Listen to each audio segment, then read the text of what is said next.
this episode of the Jazz Rocks podcast, we're joined by the innovative and legendary keyboardist and composer, Jan Hammer. Because it brings the whole new dimension, brings the melody alive.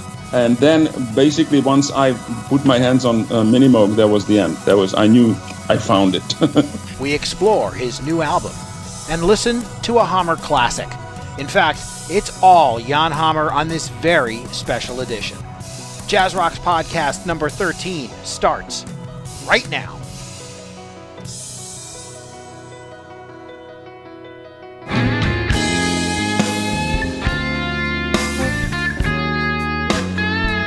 This is the Jazz Rocks podcast, where the past, present, and future of jazz fusion lives. Here are musician and radio personality Tom Alexander and author and musicologist Walter Koloski. And hello, everyone. It is the Jazz Rocks podcast. We are back for episode number 13. My name is Tom Alexander, and I'm talking to you from Miami. And, of course, my partner on the other side, it is Walter Koloski from Boston. How's it going, Walter? We're having a very nice summer so far. But I don't care about the weather. I don't care about anything else. All I care about is this show. We have a very special show on tap today for our fans. Yeah, this is a big one. It is. Jan Hammer is our guest today. Amazing. Do you really have to say any more than that? Because he's definitely one of the true innovators of this music we call jazz rock fusion, and just truly an amazing musician, composer, and keyboardist, and one of my all-time heroes. And the event itself is that for the first time in I don't know how many years, I can't even count, Jan Hammer is releasing a new album. It has been a while. We're finally seeing hearing a new album from Jan Hammer. It comes out this month, right, Walter? Yes, it comes out any day, probably a few days after this podcast comes out. The album, by the way, is entitled Seasons Part 1, which right away begs the question. Yeah. When is Seasons Part 2 coming out? Right, so exactly. I know that's going to happen at some point, and I'm very excited about it and very excited to talk about Jan and his importance in this type of music. Now, of course, Jan himself, I know, he disdains all labels, as I think we do in real life, but you have to sort of categorize things in order to get people to tune in or read what you're writing. So we call it jazz rock or progressive music. Yeah. He might call it cinematic music to a certain degree. Right. Whatever you label it, it's music. Music is music. And this man is one of the great musicians of our lifetime. And I know he probably doesn't like hearing that because I think he's at heart he's shy and self-effacing, and I don't know that he can take praise. So we'll have to be gentle when we speak to him when it comes to that. I've had the great pleasure, of course, of knowing Jan for quite a few years because of the Mahavishnu books. Right. And I've seen him perform live several times, and they were always memorable. I did see him in Mahavishnu back in the day. Then years later, I saw him in his last public performance, which was at the Moog Festival in New York City in 2006. That is until 2 years ago, when he also performed live with Jeff Beck. Celebrating Jeff's 50th anniversary in show business. Jan doesn't go out and tour anymore, which is a shame, but he has his reasons. But I will tell you this, when I see him perform, he still gets a kick out of it, as of course does the crowd. Yeah, I unfortunately I never had the chance to. Well, I shouldn't say I didn't have the chance. I had the chance, but I never did see Jan Hammer perform live. And I will tell you, I'll share this quick story. The album Tour de Force by Al Di Meola, which was recorded at the Tower Theater in Upper Darby, just outside of Philadelphia, Upper Darby, Pennsylvania. That particular show where they recorded the album was at the Tower Theater. I had tickets. I was actually going with my parents, who I was trying to, really kind of exposed to this kind of music. And actually, they liked Al Di Meola, and I said, "Great, let's go." And of course, Jan Hammer was playing in the band at that time, along with I think Steve Gadd and Anthony Jackson, maybe Mingo Lewis. Anyway, it was an amazing group. And we were on our way to the Tower Theater, tickets in hand, and about halfway there, Mom got a little ill, and we had to turn the car around. And guess what? Missed the show. You missed the show. Missed the show, and found out that later, much to my surprise, that they were recording an album that night, which wound up being the Tour de Force album. So anyway, never saw that was as close as I got to seeing Jan Hammer perform live. But I've certainly listened and learned a lot of music from Jan Hammer, that's for sure. Well, you're a keyboard player and a phenomenal one. I think you would agree with me that he's one of the few keyboard players that you can identify after a couple of seconds. Yeah, just a couple notes will do it, and it's the sound, and of course, and I know that it to some degree maybe he grew tired of this description, but people always, a lot of writers would say he plays synthesizer like it's a guitar. It sounds like a guitar. The choice of notes, the scales, the attack, and the sounds that he would sort of extract from the Moog and everything had a, quote, guitaristic approach. And that, I think, is often that particular sound, as well as later on the sort of sounds that he used in the Miami Vice soundtracks that he would compose for each episode. Those were those two sounds that were unmistakably Jan Hammer. I mean, they're just you just knew it right away. Well, I think that he was experimenting with the newfound ability to bend the notes. Yes. Now, you could always do sort of a blue note and, twist a wet rag as much as you could to get as much as you could out of the blue note, but you couldn't really, bend it like a guitar player could. Right. And of course, there's this unmistakable, at least back at this time, we're talking early 70s, of some Indian music influence. And I know from discussing this with Jan that he was influenced greatly by an Indian classical musician named Balachandar. Yes. And I think this helped shape the way he played as well. He was trying to get more volume in Mahavishnu when he was in Mahavishnu, to sort of reach beyond that electric piano, which of course he played great anyway. But when he added the synthesizer, it expanded the sound of that band greatly. And created one of the, the sounds that when we think of jazz fusion, jazz rock, progressive music, whatever you want to say, he was part of that. And he was part of that through several different periods. I remember when Miami Vice came out and there was this great, the masses were discovering this great musician and the great music that he played. And I used to laugh about it because, plenty of us knew about this great musician years before. Of course. And so to us, this music, as surprising as it was sonically, the actual act of it was not surprising to us. Because we knew where this talent came from. Yeah. We knew where this music was born from. And it was music that we thrived on. The time I want to talk about seeing Jan is when I saw him in Hartford, Connecticut, West Hartford, Connecticut, I believe in 1979. I've been trying to track the date down with Elliot Sears, who's Jan Hammer's manager. And I remember at that time there was some question, what direction was Jan going to go? Was he going to become a pop artist? Was he going to become more straight jazz or fusion, or what was going to happen? So it was one of the few times that I went to a concert with a little bit of trepidation. I didn't know where he was headed. Yeah. And of course I went to the show and he just blew us all away. Yeah. I'd have to list Jan Hammer as one of my all-time favorite musicians, and it's going to be a real pleasure talking to him about the new album and new music, and very honored to have him here.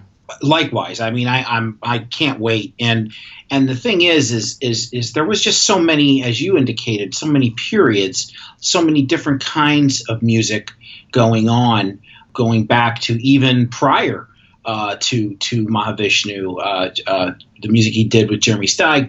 There was even the 1968 recording that he did, the trio, the piano trio, and he was like 20 years old.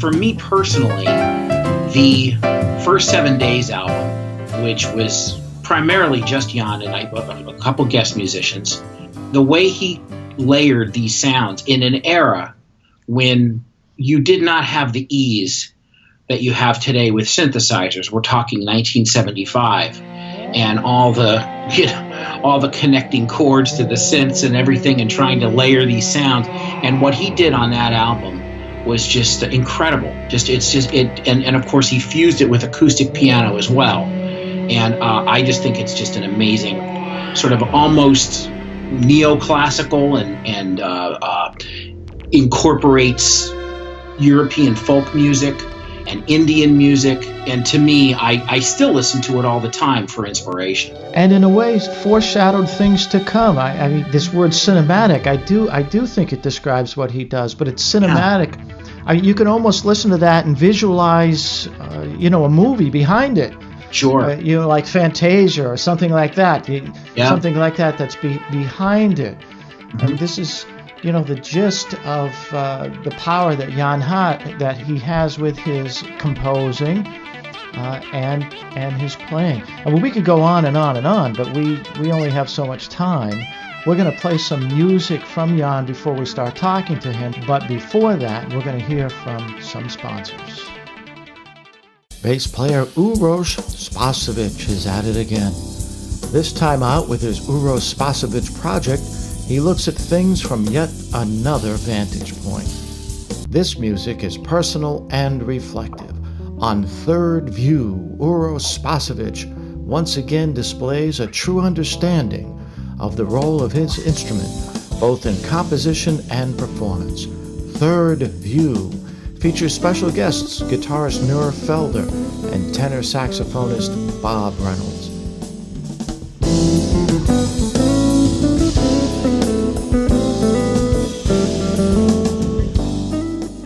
The Uroš Spasovic Project, Third View.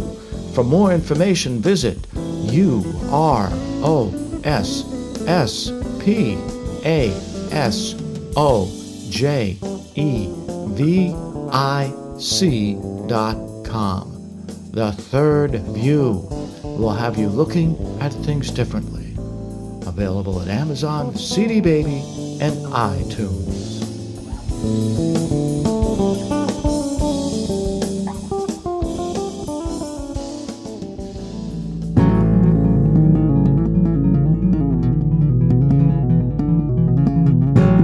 This is Kai Eckhart. You are listening to the Jazz Rocks podcast with Tom Alexander and Walter Koloski.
We just heard April from Jan Hammer's new release, Seasons Part 1. What can you say about Jan Hammer? That he was a child prodigy in Czechoslovakia? That his talent was so great that even that communist country allowed him to accept a scholarship to the Berklee College of Music in the United States? That he played keyboards for the legendary Sarah Vaughan? And speaking of legendary, that he was in the greatest jazz rock band of all time, the Mahavishnu Orchestra, that he was part of some of the most commercially and critically successful fusion music ever put forth with Jeff Beck, that he pushed new technologies to the breaking point with his own albums, that he changed television and soundtrack music forever with his brilliant work on Miami Vice, that he embraced the synergies of the video and audio world with Beyond the Mind's Eye, that on whatever keyboard instrument he plays, you can identify him after only a few notes. Well, you get the point. The Jazz Rocks podcast is honored to welcome the one and only Jan Hammer. Hi, Jan. Hello there. I almost got tired everything that I did. I know, but I had to force you to listen to that. I want you to say hello to Tom Alexander. Tom, how are you? I'm wonderful, Jan. How are you? Thanks so much for coming on. Yeah, I'm. This is pleasure. This is fun. I like talking to people who know what they're talking about. Well, we appreciate that. It's great to have you. Hey, the whole world, the music world that I know, is very excited that you have a new album coming out. To us, this is a major event, Jan, and we're going to get to that in a few minutes.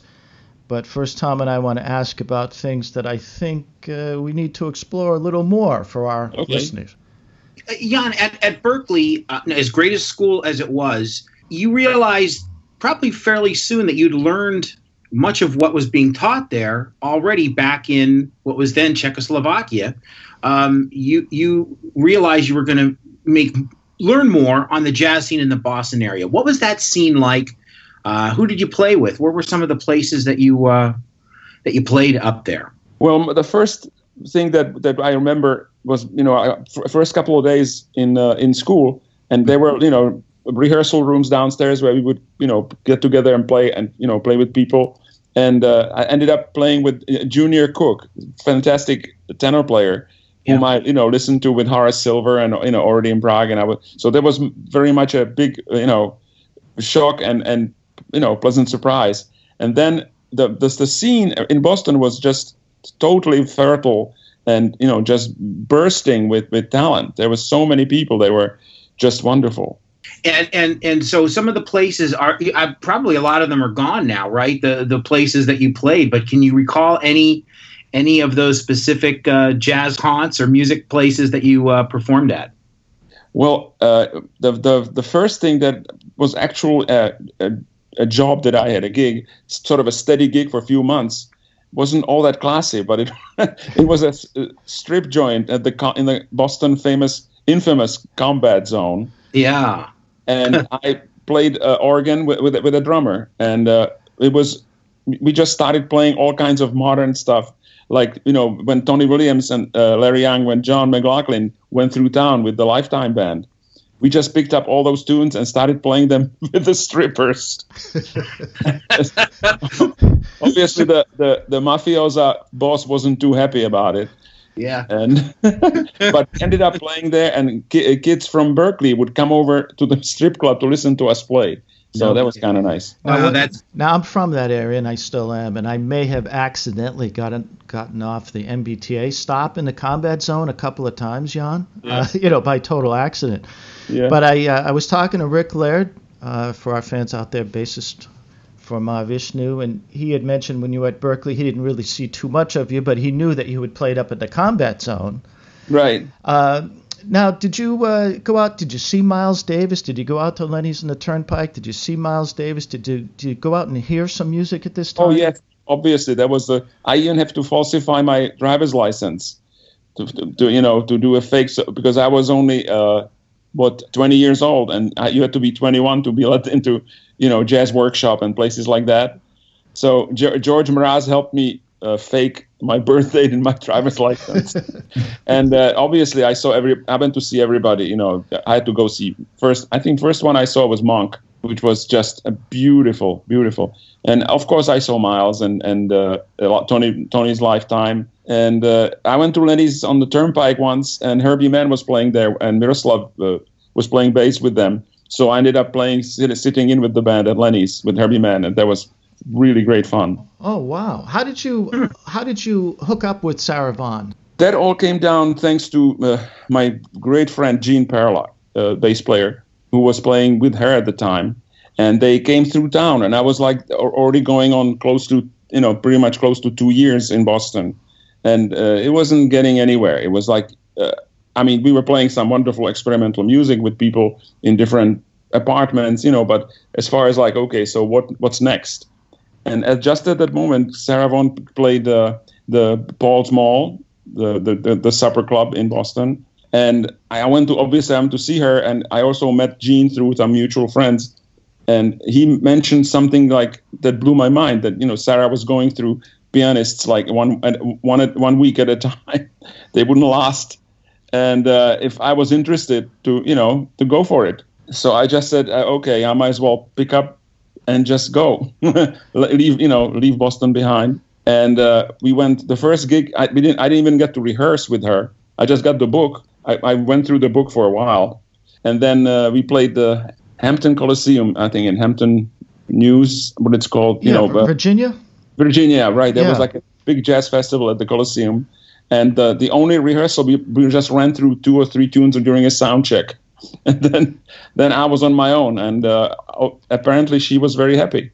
And I stayed with her for a year. Yeah, interestingly, Rick Laird says, he came out to see you play a few times in the Combat Zone, but he believes he sort of officially met you at Disneyland in California because Sarah Vaughan, who you were with, and Buddy Rich, who he was with, were on the same bill. Do you remember that at all? Oh, very much. We also, the band also played with us, with Sarah, for some numbers, actual, orchestral arrangements. Oh, so, he hadn't mentioned that. Wow. Yeah, it was really nice. It was something different from just, because regularly we were just a trio with Gene and Jimmy Cobb on drums. And so Buddy Rich's band backed us up. I've heard stories, Jan, that in the early days when the keyboard synthesizers first started appearing, that it would not be unusual for you to take one of those prototypes apart and start messing around with all the stuff inside.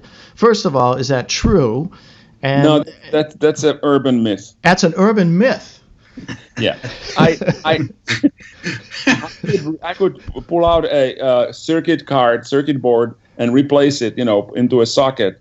That's about it. But I was always watching people who were doing that for me, like this wonderful technician I had, Andy Topeka, who was like, a legendary guy. And I learned a lot from him, but I still couldn't, fly solo in those things. Jan, the interest in the synth, why did you have an interest in that? And it seemed like right at the beginning, that you're talking late 60s into early 70s, and people were almost afraid to pull it out of the box and experiment with it. You didn't. You kind of dove right in. What was it that intrigued you about that? Well, basically, I was trying to mangle the fixed pitch electric piano by any means necessary. The first thing that came to mind that I got from Tom Oberheim was his prototype ring modulator, which can totally mangle and make things sound like they're bending. Then I also got from Bob Moog, I got a pitch shifter, I think. So there was another thing. We put a pedal to it, and I could play the Rhodes and slightly bend notes, because it brings the whole new dimension. Brings the melody alive. And then basically once I put my hands on Minimoog, that was the end. I knew I found it. Yeah, but beyond the pitch bends, obviously there was so much more going on in terms of articulation and attack and different things that you were able to sort of introduce. Uh-huh. I think from, that had to be an exciting process at the beginning when it was emerging, sort of just revealing itself to you in real time. Can you talk a little bit about that period and just sort of how you took that on? Well, I would say 100% self-taught on it, because I went to Manny's on 48th Street in New York, Yep. My my local music store, and said, I want one of these. And I bought one, took one home, put headphones on, and basically had a psychedelic experience. I could not believe what it did to my brain as I started tweaking, and obviously it's not just the pitch bend, it's the expression and the presence that you have. You're like completely in front. There's no filters or anything. I mean, not to make a pun, but there are filters in the Moog. But yeah. You know what I mean? The music, the actual final sound, when it hits the air, is just so present and pure. And it just blew my mind. And I totally felt like I was tripping.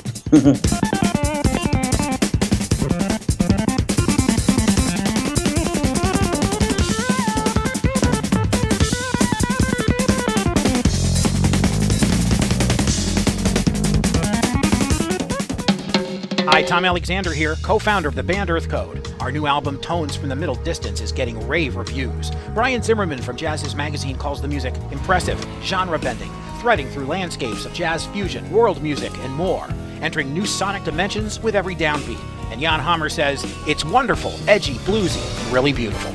Get Tones from the Middle Distance from Earth Code today on iTunes, Amazon, Google Play, and wherever digital music is sold.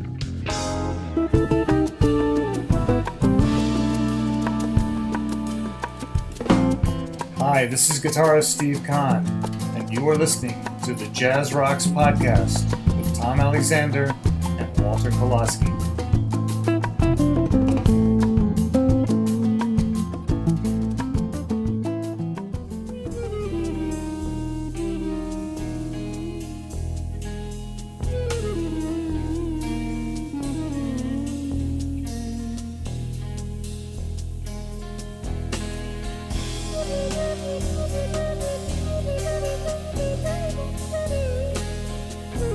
And of course, that sound added exponentially to the Mahavishnu Orchestra that you were in at that time, which created this, really identifiable fusion sound that I think lasts until today.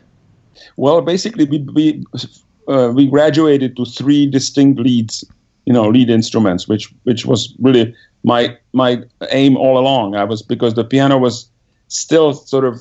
I mean, obviously, I was doing accompaniment and background and chords, but I wanted to go out there and jam, and this made it possible for me to be on equal footing with Jerry and John. And of course, it's become cliche now to talk about how great Mahavishnu was. And I was talking to Tom the other day, and I said, the perfect example, just short and sweet, of how great that band really was to think right now that Jeff Beck, who is one of the greatest musicians on the planet, if you go out and hear him play a gig, he plays compositions by 3 members of that band over 40 years later. He plays Jan Hammer tunes, John McLaughlin tunes, and Billy Cobham tunes. And I don't know what greater testament to the talent, the quality of a band than that can be. Well, I guess we did contribute to the canon, Yeah, most certainly. no doubt about that. Yeah. And the music itself really just blazed so many trails for so many other groups that were, coming up through at that time. Mm-hmm. It was an instant sort of flashpoint for all those other groups that may have been trying something different, and then they hear you guys, and suddenly it's like, this great epiphany that had to have some level of satisfaction for you as well. Yeah, we really enjoyed some of the gigs where people would be dead silent before they would start clapping and then going crazy. But the sheer shock of what they just heard would sort of silence them for a few seconds. Yeah, it was a very. There was no reference point. That essentially there was no reference point for that. Yeah, you never heard anything like it. So, Jan, on this show, we have a little feature we call Why That Tune. And we ask our artist who has covered a particular tune that you might not expect them to have, why they did.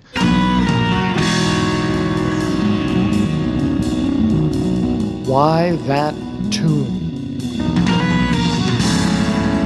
So, in this episode of Why That Tune, I'm going to ask you, Jan Hammer, why manic depression? Oh, that's very easy. I've been obsessed with Jimi Hendrix as far as how a lead instrument can be. Even though his was guitar, mine was synth, but I had all kinds of guitar-like sounds coming out of the synthesizer. So it lent itself to do something so daring. I even got nasty phone calls from some hardcore Hendrix people. They go, it's not nice to steal from a dead man. That was not nice. But I persisted nonetheless, and that's really why, because I could do it on the instrument and I could do it justice.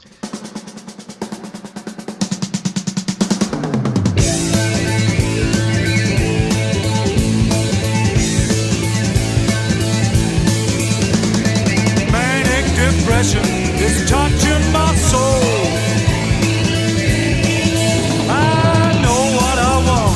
But I just don't know how to go about getting it. Feeling, sweet feeling, drop from my fingers,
Now, you had met him. Were you with Jeremy Stagg, and you met him or saw him down at the studios in New York? Yeah, we were recording Jeremy's album Energy at the Electric Lady, and Jimmy would come down and hang out and listen, and we got talking, and he was totally like, up and excited about it, because it was something that really he was dreaming of, being able to somehow incorporate a jazzier flow to what he's doing. And he was talking just, specifically about coming and, getting together and playing and just see what happens. Unfortunately, that was right before he died. So that's proof he was talking about a new direction in his music at that time. Yeah, he was. I mean, he did play with different people, and he was getting away from the in-your-face metal-like rock to something a bit more sophisticated and flowing. I mean, I couldn't describe it, but we did discuss different things like that. It was just an amazingly unfortunate shock that he passed away. That year.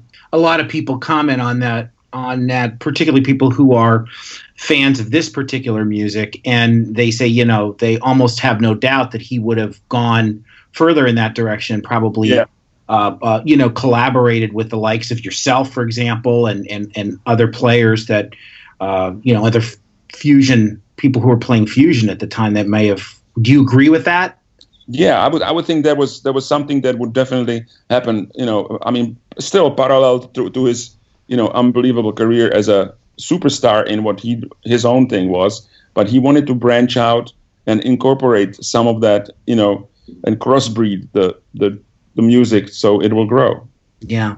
Now, Jan, it's been an awfully long time since you've released some new original music, and obviously your fans, are me included, just can't wait to dig in. And how long had you been thinking about putting something out, and how do you go about choosing the music that you created for this new release, Seasons Part 1? I've been definitely thinking about it a long time, ever since. I mean, I put together the big collection of original things from Miami Vice that were never released.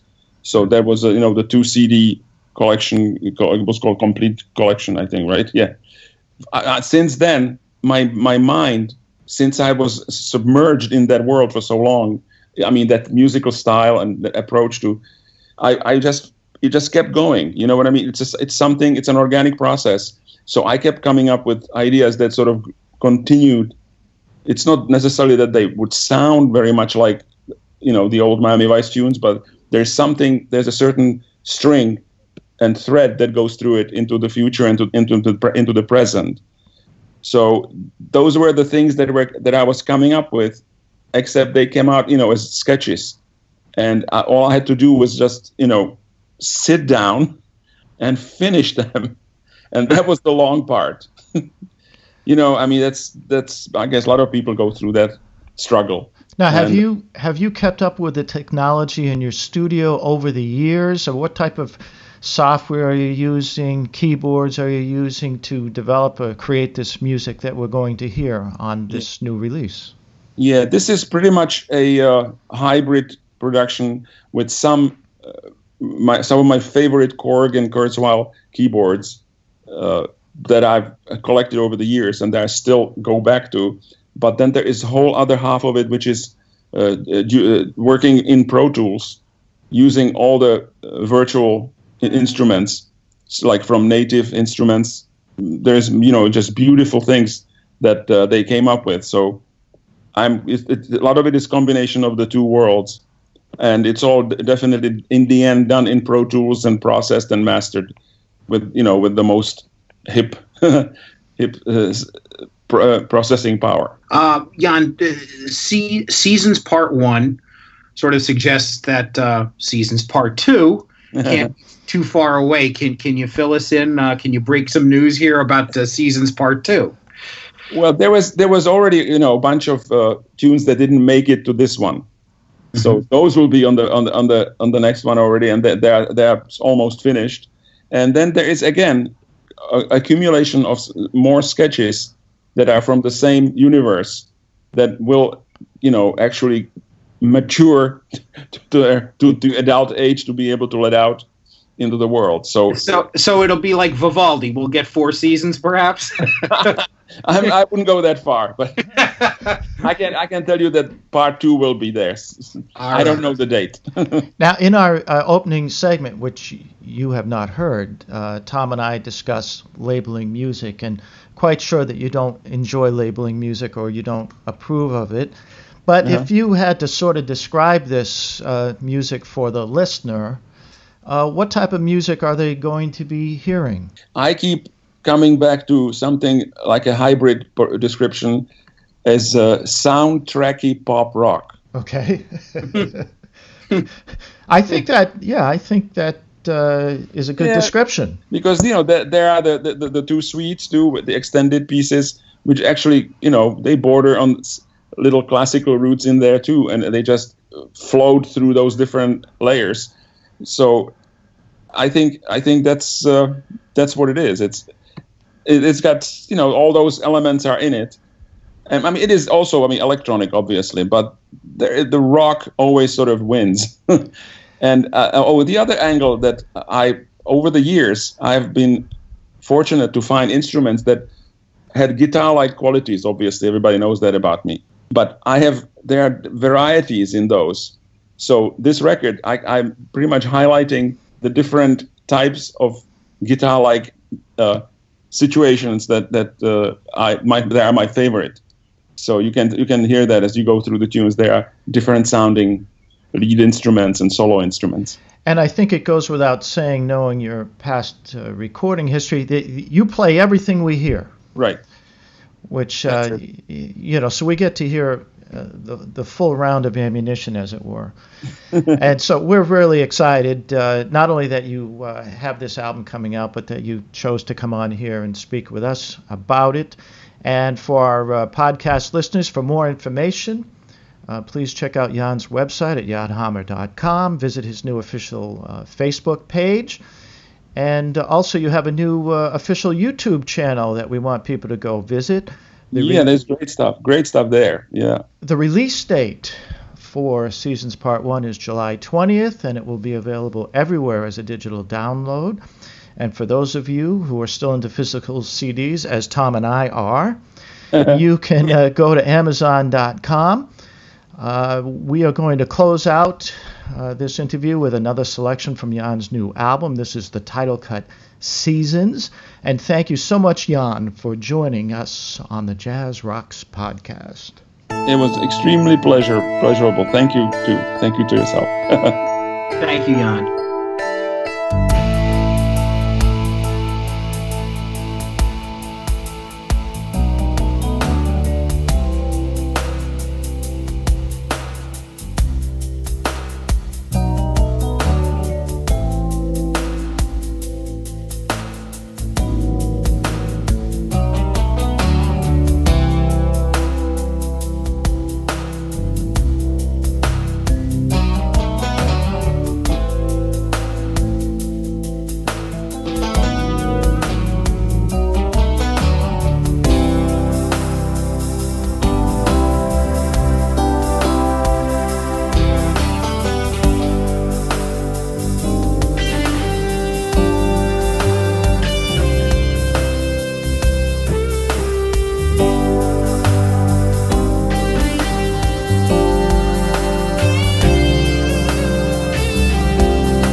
In the annals of jazz rock fusion and contemporary music, there are those few innovators so important to the development of an instrument. Their impact is undeniable. Jan Hammer forever changed the direction of the synthesizer and keyboards. From his high-powered soaring playing with the legendary Mahavishnu Orchestra and his own Jan Hammer Group, as well as his work with Jeff Beck and Al Di Meola, to the groundbreaking cinematic soundtrack of television's Miami Vice, the two-time Grammy winner has done it all. And now, after more than a decade since his last original recording, Jan Hammer releases his new album, Seasons, Part 1.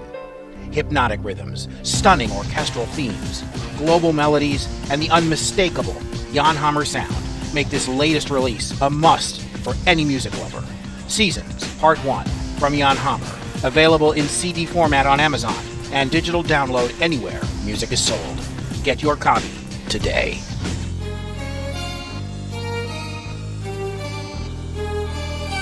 This is Jerry Goodman, and you're listening to the Jazz Rocks podcast with Tom Alexander and Walter Kolosky.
on the Jazz Rocks podcast, and that is the music, of course, of Jan Hammer with the Jan Hammer Group from 1976's Oh Yeah album, and that is the song Red and Orange that you just heard, and just an absolute tour de force of power and outstanding synth playing, right, Walter?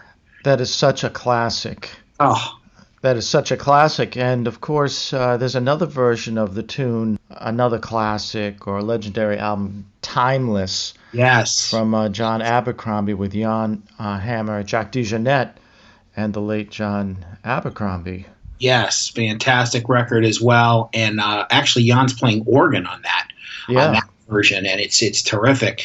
And actually, a third version with another one with the Jan Hammer Group in the Live in New York album, which is equally as exciting and powerful and thrilling. So he played that tune a few times, and every version reveals something exciting and special, and one of my all-time favorite Jan Hammer tunes. Well, this was a Jan Hammer show. This was. We put the hammer down on this one. Okay. Tom, where are you from? I am from Miami. Walter, where are you from? I'm from Boston. This is the Jazz Rocks podcast. Thank you so much for listening. We'll see you next time. So long, everyone. This has been the Jazz Rocks podcast with Tom Alexander and Walter Kolosky. Tom Alexander is a jazz musician and voiceover artist based in Miami, Florida. Walter Kolosky is a music journalist and historian who lives just outside of Boston. The Jazz Rocks podcast is produced by Alexander Productions. This program was recorded at Studio Alpha in Miami and can be heard on iTunes and SoundCloud. You can follow the Jazz Rocks podcast on Twitter at JazzRocksPC and on Facebook at the Jazz Rock Fusion page. If you wish to advertise on the Jazz Rocks podcast or make any inquiry of Tom or Walter, please email us at info@alexanderproductions.com.